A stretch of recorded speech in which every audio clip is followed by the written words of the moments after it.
bategereje ko umwana yigira kuri YouTube, yigira kuri izo mbuga nkoranyambaga.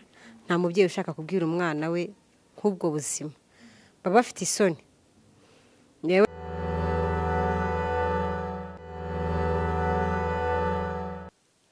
Yes, dutangiye tugusuhuza kandi tukwifuriza amahoro n'imigisha biva ku Mana Data twese, weho mukunzi wacu dukurikira aho uherereye hose. Ni Doroka TV, nanjye nitwa Ngoboka Miriam Theo. Tukwifurije kugubwa neza. Nkuko mubibona ahangaha kuri kamera zacu turi kumwe n'umutumirwa, turagira ngo tumusabe yibwire abadukurikiye. Icyambere reka manze mubwire ko mbona asa neza, arakeye. Murakoze, ndabashimiye mbere na mbere. Amazina ni Mukashyaka Felicienne, banzi ku izina rya Queen cyane, ku bantu bankurikira kuri YouTube banyita Queen. Ndi umudamu, mfite abana, bindi Yesu aduhana umugisha. Amen. Yego. Abantu iyo bumvishe ngo ibindi Yesu aduhana umugisha, mujye muhita mumenya ko uyu nguyu ari umukozi w'Imana mbazaniye. Birumvikana ni umukozi w'Imana. Reka rero tugusabe n'ubundi utangire usengera kino kiganiro kugira ngo Imana ibane natwe. Mwami Imana turagushimye, tugushimye kuri Imana y'amahoro. Uyu mwanya turi imbere y'amaso yawe, tugiye kuganira ku byakagura umurimo wawe n'ibyakagura abakristo n'itorero muri rusange n'abanyarwanda n'abanyarwandakazi. Ngwino ubane natwe rero, utuyobore, utugire neza, twizeye mu izina ryawe Yesu. Amen. Amen, amen, amen. Mu itorero ushinzwe iki? Mu itorero ndi umudiyakoni, ninjye kuri abadiyakoni b'iwacu kuri Maranatha. Ndi umuririmbyi, n'ibirenze kuri ibyo narangije kwiga teoloji. Ntabwo ngiye kuvuga ngo ni pasiteri, ariko bizaza. Nuba pasiteri uzambwire nze kuba umuyoboke, wenda nzajya mbara amaturo. Igihe kizagera. Amaturo ubona sinayabara neza? Ntabwo mbizi. Umwuka uri muri wowe ari kukubwira ngo iki? Oya, utaza kunshyira mu marangamutima. Ntabwo ari amasaha yo guhanura. Isaha ya 9 yarangiye. Isaha ntabwo guhanura bisaba isaha, ahubwo bisaba igihe umwami Imana ashaka kuvuganira n'ubwoko bwayo. Buriya nkora neza 9 nanjiye nimitse ndi gusenga. 9 niho bimeze neza. Kuri titire ndandikaho ngo wa muhanuzi uhanura 9. Nta kibazo. Nta kibazo. Hanyuma abakunzi bacu nagira ngo mbumvishe ko cyangwa se bamenye uwo turi kumwe kuri umukozi w'Imana. Hanyuma turagira ngo rero uhite uduha urugendo rwawe rw'agakiza. Wakijijwe gute? Urugendo rwanjye rw'agakiza ni rurerure. Uko nakijijwe, kumva nakijijwe nkiri umukobwa, ntabwo nari n'umwana, ariko nari umukobwa w'inkumi uzi ubwenge, maze gukura. Ariko mu buzima busanzwe navukiye iwacu bakijijwe. Ukaba muri kagakiza ko mu rugo, ari ukuntu umuntu avukira mu rugo rukijijwe akagendera mu Kigali nta gakiza afite. Nk'uko kundi bajya bavanga abana mu gipasiteri. Ngabana mu gipasiteri ariko ngo ntibakizwa. Nanjye navutse, papa wanjye ni umwarimu muri EPR wa Poroso. Mama wanjye nyine nawe ni umukristo, ni umudiyakoni. Nsa nkaho nanjye nkuze nisanga muri kagakiza k'iwacu. Ntabwo nigeze ngira umwanya wo kujya kwatura imbere, mvuge ngo ndasaba Imana imbabazi ko nakoze ibi ngibi. Nisanze ndi muri korali y'ishuri ry'icyumweru, nisanga nagiye muri korali y'urubyiruko, nisanga nakozwe nguko, ntabwo nigeze natura. Ariko nyuma nza kugira umugisha wo kuba narongeye nkasubira inyuma, noneho nkagwa nkaza no kwatura ku giti cyanjye, ndakizwa niga mu mwaka wa 4 segonderi. Ariko amugani buriya impamvu abana bo mu gipasiteri badakizwa, si uko amugani baba barakuze batatura, kubera ko bakurira mu gakiza mbese muri make bakurira aho batari bakira Yesu nk'umwami n'umukiza, bo bagakura nk'abari muri Kristo Yesu, ariko nyirizina bo batari bakira Yesu Kristo nk'umwami n'umukiza. ariko baba bakuriye ku birenge by'abatambyi, ntabwo bakuriye ku birenge by'abatambyi, uri kumva se ntabwo bari ngombwa, wavutse mu maraso y'abatambyi, wabikuriyeho, nibo bakureze, wonsa amaraso y'abatambyi, kuvuga ngo uzajya ngo kwihana, uzihana iki se kandi warakuriye ku birenge by'abatambyi? Nyamara nicyo abana ba Eli bazize ngo ni uko bakuriye ku mutambyi. noneho barageze baranakabiriza bakora n'ibizira no mu nzu y'Uwiteka. Yego. Urakuze rero, wari utangiye ugira uti nakiye Yesu Kristo nk'umwami n'umukiza ndi umukobwa umaze kuba mukuru. Aho niho ngira ngo duhere.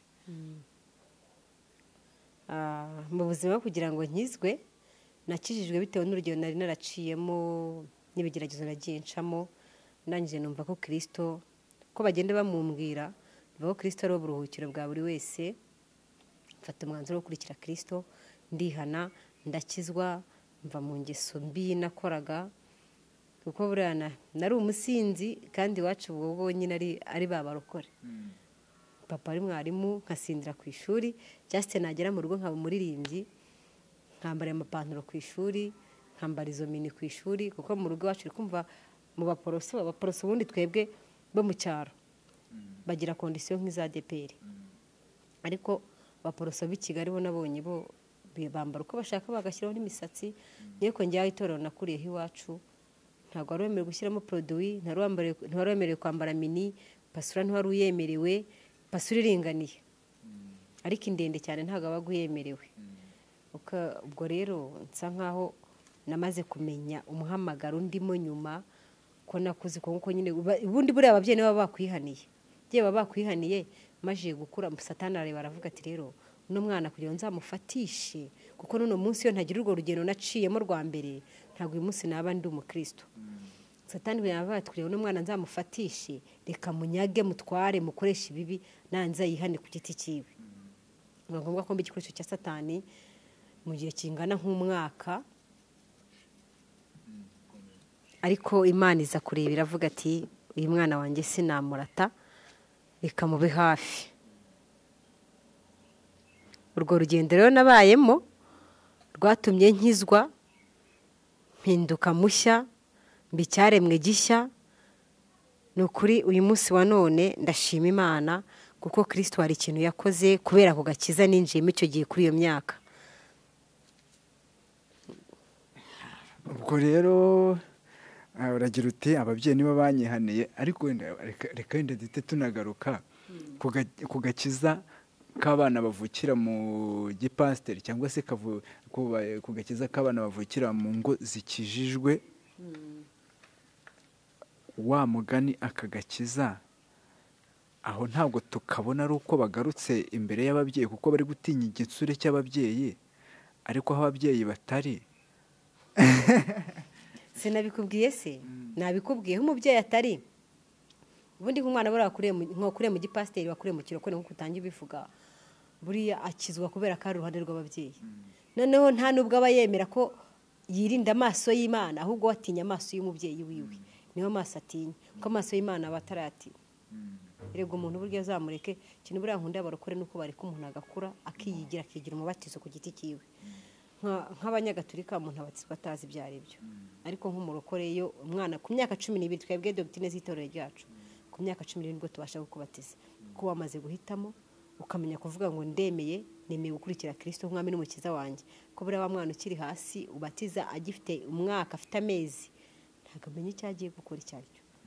Niyo mpamvu rero nakubwiye ngo hari ibyaha, hari ababyeyi bakirizwa abana babo, akazamuka muri ako gakiza, pasiteri ntagire umwanya wo kuzamwatuza kuko yazamukiye muri ako gakiza. Reka tukiri kuri iki kintu cy'urubyiruko, njya mbona nanone abakristo cyangwa se abashumba cyangwa pasiteri bo muri kino gihe hari ukuntu batigisha ku rubyiruko ibijyanye n'imyororokere. Ese ibi bintu nta ngaruka bigira ku bakristo? Sinzi niba wenda wowe itorero ryanyu ntabwo babyigisha. ntabwo ari ikibazo cy'itorero ryacu, kuko njye ninkubwira ngo si ikibazo cy'itorero ryacu, njye abankurikiye barabizi, sinikonta ku itorero ryacu nsengeramo. Noneho wenda ni muri rusange mu gihugu, kuko impamvu mbivuze, iwacu njya kubona nkabona hari abakobwa babyaye kandi ari abakristo. Mu yandi matorero naho mpabona abandi bakobwa babyaye kandi ari abakristo. Ni ikintu kiri rusange mu nsengero. Nkahita mvuga nti ibi ngibi ntibiterwa n'uko hari abapasiteri babo cyangwa se abashumba batabigisha ku bijyanye n'imyororokere. Wenda bishobora no kuba birimo, kuko ababyeyi muri ino minsi bategereje ko umwana yigira kuri YouTube, yigira kuri izo mbuga nkoranyambaga. Nta mubyeyi ushaka kubwira umwana we nk'ubwo buzima, baba bafite isoni. Yewe hari nk'umubyeyi ugeze yansaba nk'ikiganiro kuganiriza abana be nk'icyo kiganiro nk'uko bimbwiye. Ndibaza wayi kuki umubyeyi umwana yabyaye amutinya ate kumuganiriza nk'iki kiganiro. Byashoboka rero ko ikibazo urubyiruko rufite rwabuze uwo rubaza. Rumaze kubura uwo rubaza, rwo rujya kwikora research, rishakira ibyarwa kugira ngo urebe ko ibyo rwumva n'ibirimo birabirwaho kari ukuri. Hanyuma rero uru rubyiruko ruri kwiga iby'imyororokere, ariko rukajya kwigira kuri YouTube, kandi umushumba ari umubyeyi, umupasiteri ari umubyeyi, ndetse n'ababyeyi muri rusange, aba bana bavukaho nabo ni ababyeyi, ariko ugasanga ntibari kwigisha urubyiruko ibijyanye n'imyororokere. Hakavamo n'ingaruka z'uko ujya ukabona mu gihugu dufite abana bakiri batoya ariko bari kubyara imburagihe, bari kubyara abana batateganijwe, kandi noneho tena ari n'abakristo. Tuvuge nk'urugero, usanga nko mu Rwanda mu nzego bwite za leta haba amakampeni yo kurwanya gutwara inda zitateganijwe, ariko ugasanga mu bakristo ayo makampeni mu nsengero ntabamo. Kandi ntabwo hatwara inda ababa mu nsengero gusa, ahubwo hatwara inda abo ari bo bose. Ubona ibi bintu bidafite ingaruka? Ibi bintu nk'uko bivuga ngo abapasiteri n'ababyeyi baracyagendera kuri wa muco wa kinyarwanda wo kutabasha kwirekura ngo abwize umwana, cyane cyane nk'ababyeyi b'abamama. Buriya nubwo uri kuvuga ngo umupasiteri w'umupapa hari ahantu agarukira, n'umubyeyi w'umupapa hari ahantu agarukira, ariko buri mubyeyi w'umumama niwe ujya ubasha kwigisha umwana, akamwigisha ibyo akwiye gucamo, kuko umubyeyi w'umumama buriya n'ukunda kuba mu rugo kenshi. Rero nkumva igituma izi ngaruka zose zigenda ziba ni ukubera imirimo. Hariho akazi gatuma ababyeyi batakiba mu ngo. N'unabaye mu ngo cyagiye habaye, araza first of all ahugiye kuri telefone, second of all ariko aza yinjira ajya kureba amakuru, isaha kugira amakuru igeze, ntazabona umwanya wo guhurwa urubyiruko. Wa mwana asanga rimwe na rimwe yigishijwe n'umukozi, ubyese yigishijwe yagiye kuri za mbuga nkoranyambaga ariho yigiye, ubyese yahuye na wa wundi bumuyobye yamuhaye inyigisho zipfuye. Niyo mpamvu ugenda ubona urubyiruko rugenda rwiyongera kugenda kuba rwabasha kubyara rukiri rutoya, rukinjira mu ngeso mbi rukiri rutoya. Niyo mpamvu abantu twihugiyeho, nta mwanya tukiri guha abana twabyaye. Ahangaha rero aba bapasiteri duha amaturo ntago twaba turi kuyabaha abakwiriye, nubwo tutayabaha ngo kuko nk'akazi, kuko ari inshingano zo gutura. Ariko umurimo w'umupasiteri ni ukuba ku rusengero, icyo ni kimwe. Kabiri, kumenya ubuzima bw'abakristo, icyo ni icya kabiri. Cya gatatu, kumenya ubuzima bwo mu mwuka bw'abakristo.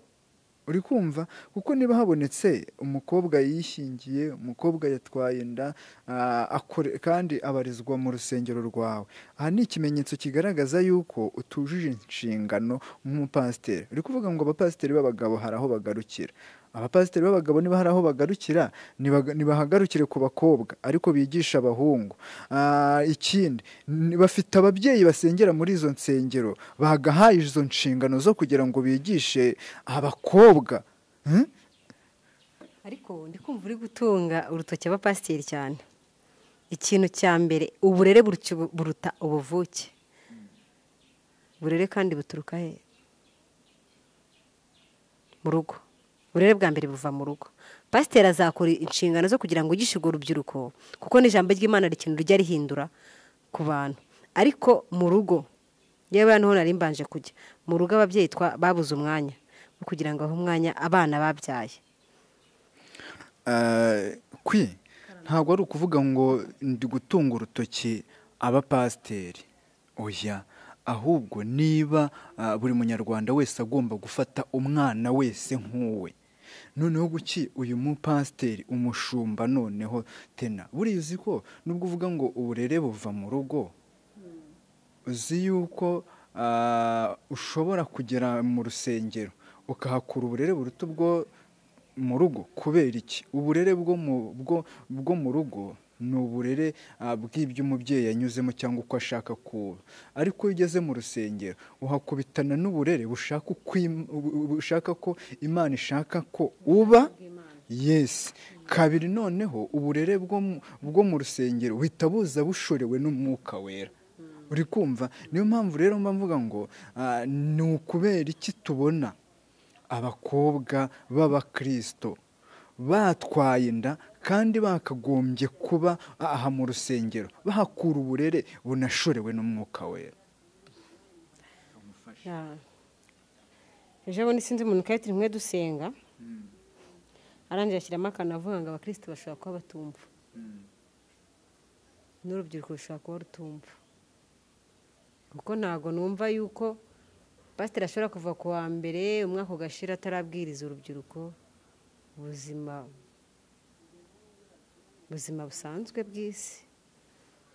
Oya, niyo babikoze uri kumva bagendera mu kirere cy'ijambo ry'Imana, ariko ntibinzike yego ngo banzike bageremo hasi nyirizina, kuko bahita bazana mu rukundo rwa gikristo, urukundo rwa kivandimwe, ukunde mugenzi wawe nk'uko wikunda. Muri uko gukunda mugenzi wawe nk'uko wikunda harimo gukunda umusore nk'uko wikunda umusore harimo gukunda umukobwa nk'uko wikunda. Noneho ubwo biri kugenda bibajyana hehe? Bibajyana mu gukora ibyaha. Ariko mwakagombye kubafata mukabigisha ibijyanye n'imyororokere, uko wakwirinda umuhungu, uko wagira ubwenge. Ibi ni byo itorero mvuga ko rikeneye. Hari ibiterane njya nkunda kumva by'urubyiruko, gusa niba bagenda bagasirimba gusa ntabwo njya mbijyamo, ko njye urabona ko ngenda arenze urubyiruko. Ndakurahiye ni ugusirimba. Ushobora kuba abantu bategura biriya biterane bashobora kuba bagenda bagasirimba, kuko n'iwacu tujya tugira ibyo biterane by'urubyiruko. Ntabwo njya nkunda kubibamo kenshi kuko mfite inshingano nyinshi. Ugomba kubibamo nk'umudiyakoni, icyo ni kimwe.